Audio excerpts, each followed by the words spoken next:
Are you having a problem with your water pipes either squealing or hammering? This could be related to your water pressure. I recently had a problem with my water pipe squealing, and I adjusted my water pressure and it resolved my problem. Come on, let me show you what I did.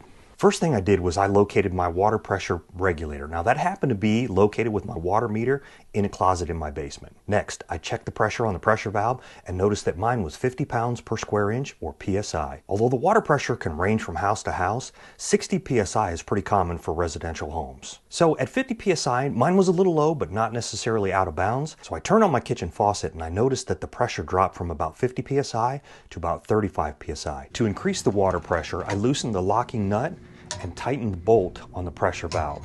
Now I did this about a half a turn at a time, and I would turn the water on and off and check the pressure between each adjustment. After a few adjustments, the pressure settled at about 60 PSI. Now I made this adjustment a few months back and I haven't had that squealing problem ever since. Everything's been fine. Now if you're hearing a hammering noise or experiencing pipe jumping, this could be that your pressure is too high. Now your water pressure should never be higher than 80 PSI, and even that's pushing it. At that high, you're asking for trouble. I recommend that you try to stay around that 60 PSI. Hey, thanks for watching. I hope you found this video helpful. If you did, think about subscribing to the channel and give me that thumbs up. Hey, do you want to keep your outside spigot from freezing up? You might want to check this video out as well. If not, I'll link some other videos here that you might want to check out as well. To all my brothers and sisters serving in harm's way around the world, you're always in my thoughts. Be safe out there.